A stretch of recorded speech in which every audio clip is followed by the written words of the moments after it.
týmu, je to v pohodě. Takže vemeš nějakého parťáka. Tak, koukejte, ten cíl, kluci. Ano, kluci, ten cíl, takže vypadá takhle, najdete ho takhle vysoko na překážce.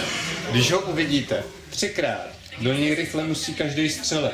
Tady vám to z repráku zahlásí cíl zničen a máte 801 bodů za ten cíl a může ho zničit každý, takže každý může mít 801 bodů a jsou tam 4, což je na jednoho hráče 3200 bodů. A když vás bude 6, tak už je to skoro 20 000 bodů. To je hrozně moc. A když byste náhodou trefili svýho v týmu, tak se nic nestane, to je vypnutý. Jo? Takže můžete střílet prostě jak zběsilí. Nelehat na zem a nikam tam neutíkat, abyste nenabourali. Ano? OK.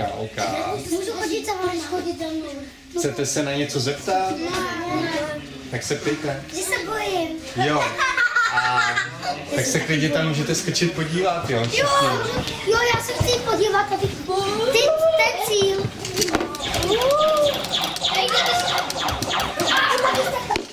Jo, to je to. Tady je to.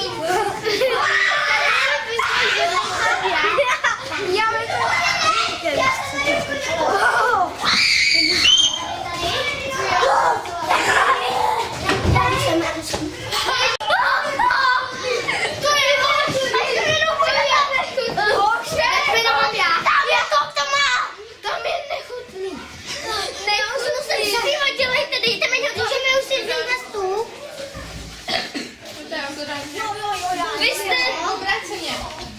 důležitý, ne, že se stane to, že živí běhají za mrtvolama a mrtvoly běhají za živýma, takhle se tam budete pronásledovat a pak všichni někam nabouráte.